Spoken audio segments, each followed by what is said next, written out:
함께 볼 하나님의 말씀은 예레미야 51장입니다. 예레미야 51장 25절부터 35절 말씀입니다. 여호와의 말씀이니라. 온 세계를 멸하는 멸망의 사나 보라. 나는 내 원수라. 나의 손에 내 위에 펴서 너를 바위에서 굴리고 너로 불탄 산이 되게 할 것이니 사람이 내게서 진 모퉁이 돌이나 기초돌을 취하지 아니할 것이요 너는 영원히 황무지가 될 것이니라. 여호와의 말씀이니라. 땅에 깃발을 세우며 나라들 가운데에 나팔을 불어서 나라를 동원시켜 그를 치며 아리락과 민니와 아스그나스를 나라로 불러 모아 그를 치며 사무관을 세우고 그를 치되 극성스러운 메뚜기 같이 그 말들을 몰아오게 하라. 무 백성 곧 메대 사람의 왕들과 그 도백들과 그 모든 태수와 그 관할하는 모든 땅을 준비시켜 그를 치게 하라. 땅이 진동하며 소용돌이 치나니 이는 여호와께서 바벨론을 쳐서 그 땅으로 황폐하게 하여 주민이 없게 할 계획이 서셨음이라. 바벨론의 용사는 싸움을 그치고 그들의 요새에 머무르나 기력이 쇠하여 여인같이 되며 그들의 거치는 불타고 그 문빗장 불들어졌으며 보발꾼과 보발꾼을 맞으려고 달리며 전령은 전령을 맞으려고 달려가 바벨론의 왕에게 전하기를 그 성읍 사방에 함락되었으며 모든 나루는 빼앗겼으며 갈대밭에 불탔으며 군사들이 겁에 질렸더이다 하리라. 만군의 여호와 이스라엘의 하나님께서 이와 같이 말씀하시되 딸 바벨론은 때가 이른 타작마당과 같을지라 멀지 않아 추수할 때가 이르리라 하시도다. 바벨론의 느부갓네살 왕이 나를 먹이며 나를 멸하며 나를 빈 그릇이 되게 하며 큰 뱀같이 삼키며 나의 좋은 음식으로 그 배를 채우고 나를 쫓아내었으니 내가 받은 폭행과 내 육체에 대한 학대가 바벨론에 돌아가기를 원하다고 시온의 주민이 말할 것이요 내 피 흘린 죄가 갈대아 주민에게로 돌아가기를 원한다고 예루살렘이 말하리라. 아멘. 제가 영어권에서는 몇 주간 계속해서 새신자반을 하고 있습니다. 새신자 교육을 하는 과정 가운데 지난 주일에 한 분이 이런 질문을 했습니다. 목사님, 제가 친구랑 이렇게 얘기를 할 때가 있는데 그 친구는 하나님을 믿지 않습니다. 근데 그 친구가 항상 이렇게 질문하는 것이 왜 이 구약의 하나님은 이렇게 무섭고 냉정한 것입니까? 하나님을 경외하지 않고 또 하나님을 알지 못하는 자들, 물론 그들이 죄인인 것은 압니다. 그리고 또 그들이 벌 받아 마땅한 그런 사람들이라는 것도 알고 있는데 그래도 이 선지서의 내용들이나 또 아니면 가나안 땅을 정복하는 그런 내용들을 보게 된다면은 참 하나님의 심판이 너무나 무섭고 두렵다. 과연 사랑의 하나님이라면은 어떻게 이렇게 인간을 참혹하게 심판할 수 있는 것인가? 이 질문에 제가 어떻게 대답해야 될지 모르겠다고 그렇게 한 분이 질문을 했습니다. 저희가 흔히 그렇게 생각을 합니다. 이 구약의 하나님은 참 무서운 하나님, 그리고 이 신약의 하나님은 사랑의 하나님.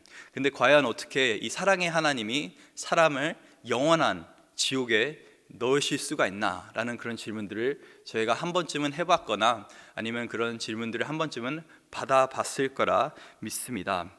참 오랜 시간에 걸쳐서 저희가 예레미야 말씀을 묵상하고 있는데 이 예레미야 말씀이 결국에는 계속적으로 경고의 메시지, 하나님의 이 심판의 메시지인 것을 저희가 계속적으로 보고 있습니다.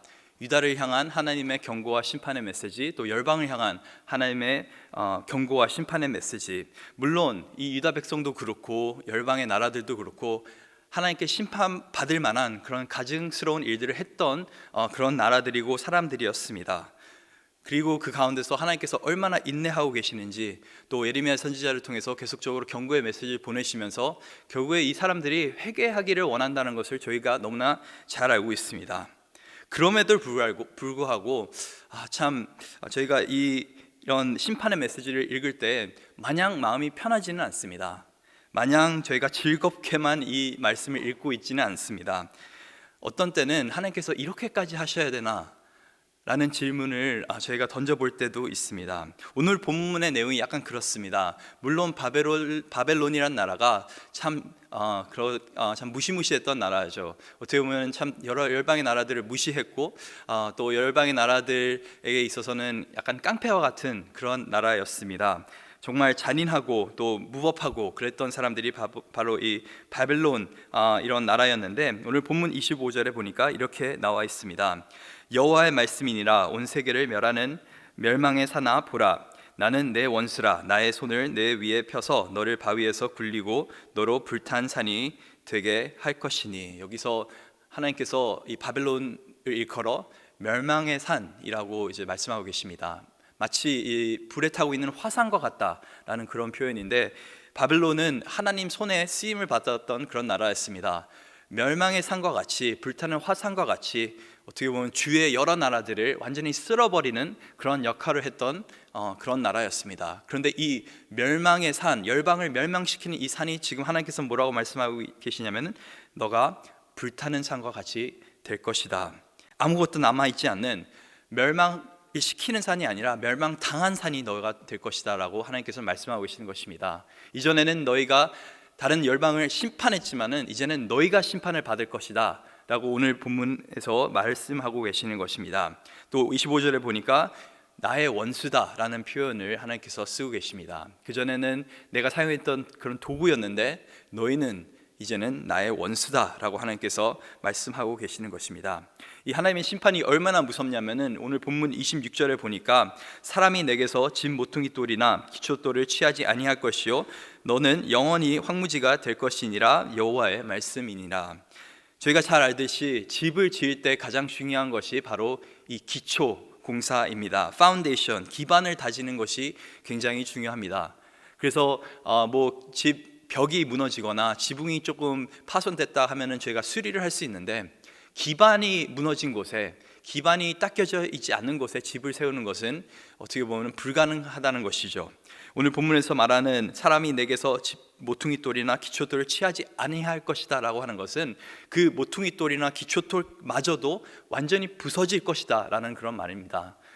그 말은 뭐냐면은 바벨론이 멸망당하게 될 것인데 회복 불가능하게 바벨론은 망하게 될 것이다 라고 하나님은 분명히 지금 경고하고 계시는 것입니다. 이 본문 27절을 보니까 열방의 여러 나라들, 그전에는 바벨론에게 괴롭힘을 당했고 심판을 당했던 그 여러 나라들이 이제는 극성스러운 메뚜기 떼와 같이 바벨론을 공격하게 됩니다. 그들이 힘을 모아서 이제 바벨론을 치는데, 3번이나 이제 바벨론을 칠 것이라고 성경은 말하고 있는데, 본문 29절에 보니까 이렇게 나와 있습니다. 땅이 진동하며 소용돌이 치나니 이는 여호와께서 바벨론을 쳐서 그 땅으로 황폐하여 주민이 얻게 할 계획이셨습니다. 결국에 이 열방의 여러 나라들이 바벨론을 치는데 그 뒤에, 그 배후에 누가 계십니까? 오늘 본문 29절에 보니까 바로 여호와께서 바벨론을 치신다고 오늘 성경 말씀은 기록하고 있는 것입니다. 많은 사람들이, 세상의 사람들이 참 여러 세상의 이치 또 일들이 우연이라고 많이들 표현을 합니다. 아마 이 바벨론이 무너지는 그 모습을 보고 유다 백성들은 이렇게 생각했을 수도 있습니다. 저 바벨론이 무너지는 것이 이 여러 나라들 때문에, 이 연합군 때문에, 아니면 메대 또 페르시아 제국 때문에 교회 바벨론도 무너지게 되는구나. 만약 하나님의 이 경고의 메시지가 없었다고 한다면은 그들은 이 여러 가지 세상의 일들이 그냥 우연히 일어난 일들이고 이젠 때가 되니까 우리가 자유롭게 될 수 있고 해방이 됐구나라고 생각했을 수도 있습니다. 근데 하나님께서 분명히 이 말씀하고 계시는 것은 뭐냐면 이것은 우연이 아니라 섭리다 라고 하나님께서는 분명히 오늘 성경 말씀 가운데 기록하고 계시는 것입니다.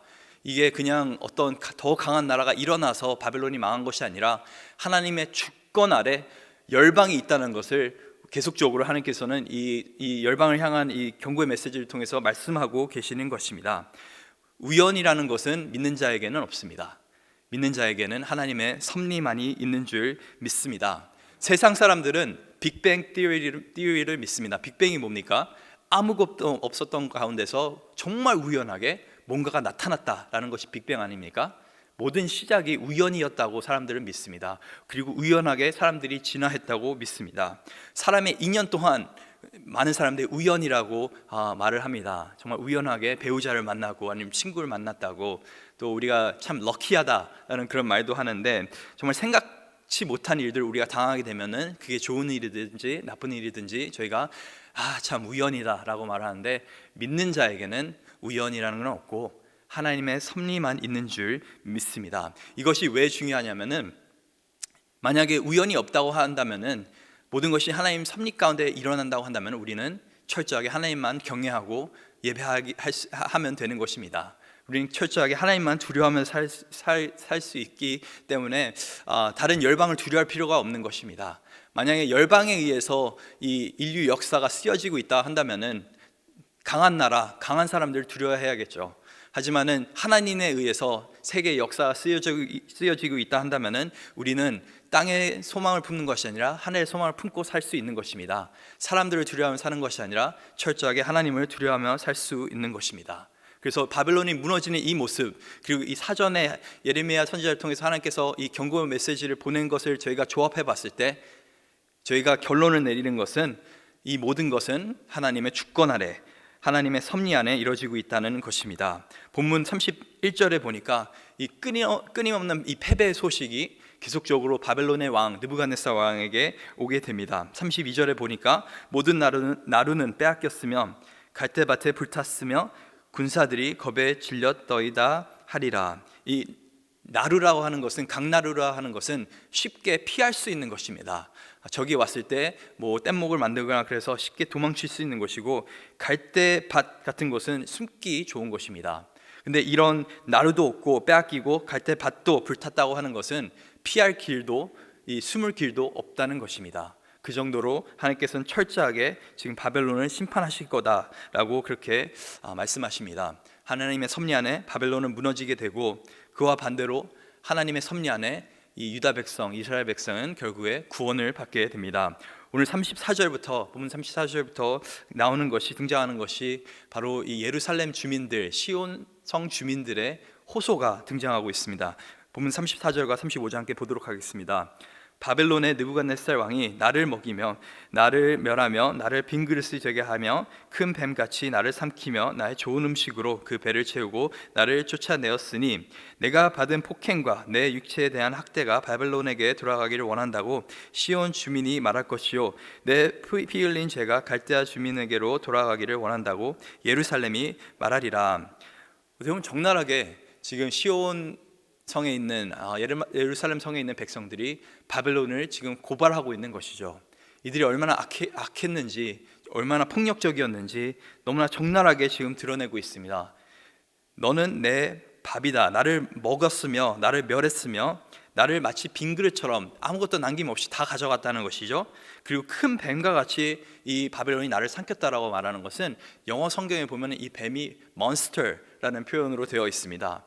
마치 괴물이 우리를 집어삼켰듯이 정말 잔인한 방법으로 폭력적으로 너희가 우리를 괴롭혔다. 이것을 누구한테 지금 호소하고 있는 것입니까? 하나님께 호소하고 있는 것입니다. 그래서 내일 본문부터 등장하는 것이 바로 이 하나님께서 이 자신의 백성 시온성에 살고 있는 사람들의 호소를 듣고 하나님께서 일하시는 것들, 심판하시는 것들을 저희가 내일 본문부터 살펴볼 수 있습니다. 그래서 저희가 오늘 본문을 통해서 깨닫는 것은 두 가지입니다. 하나님의 공의는 완벽합니다. 하나님께서는 철저하게 악을 멸하시고 심판하시는 공의로우신 하나님이십니다. 두 번째는 하나님께서는 굉장히 자비로우신 하나님이십니다. 하나님께서는 얼마나 자비로우시냐면은 유다 백성들이 그렇게 하나님을 무시하고 또 하나님 뜻대로 살지 않았음에도 불구하고 또 그들이 기도하니까, 그들이 간절하게 호소하니까, 그들이 간구하니까 하나님께서 뭘 하십니까? 그들의 기도를 들어주시고 그들을 회복시켜 주시고 그들의 적들을 무너뜨리는 것을 저희가 오늘 본문을 통해서 볼 수가 있습니다. 하나님의 공의, 하나님의 사랑, 이 두 가지가 존재한다는 것을 우리가 오늘 본문을 통해서 볼 수가 있습니다. 제가 설교 앞부분에 말씀드렸던 그 질문에 대한 대답을 드리길 원합니다. 참 우리가 세상을 살다 보면은 하나님께서 참 무섭다는 생각이 들 때가 있습니다. 근데 오늘 본문을 통해서 보는 것도 그렇고 성경을 통해서 분명히 말하는 것은 하나님은 억눌린 자를 구해주시는 하나님이시고 약한 자를 도우시는 그러한 하나님이십니다. 세상 사람들이 하나님을 무섭다고 여기는 것은 세상 사람들이 죄인이기 때문에 그렇습니다. 길 가다가 경찰차를 보면은 여러분 어떤 생각이 드십니까? 무섭다는 생각이 드십니까? 아니면 경찰이 있으니까 안전하구나라는 생각이 드십니까? 죄가 없는 사람은 경찰이 있는 곳은 안전하구나라는 생각이 듭니다. 경찰이 날 보호해주고 또 공의롭게 날 지켜줄 것이기 때문에 경찰이 있는 곳에는 그래도 무법한 행동들이 일어나지 않겠지. 그런 안전함, 그런 생각이 들게 됩니다. 그런데 죄가 있는 사람은 어떻습니까? 바로 피합니다. 도망을 갑니다. 숨습니다. 경찰차를 보면은 무섭다는 생각이 듭니다. 왜 세상 사람들이 하나님을 무섭다고 냉정하다고 생각할까요? 그것은 바로 세상 사람들이, 저를 포함한 모든 사람들이 죄인이기 때문에 그렇습니다. 죄인에게는 공의로운 하나님이 참 무서운 하나님인 줄 믿습니다. 그런데 놀라운 소식은 하나님께서는 자비하셔서 우리가 아직 죄인 되었을 때 그리스도로 말미암아서 우리를 구원해 주셨습니다. 세상 사람들이 그래도 하나님께서 조금 좀 용서해 주시지, 아무리 사람들이 좀 못했어도 지옥에 보내는 건 좀 너무하지 않아? 라고 말하는 그 이유는 뭡니까?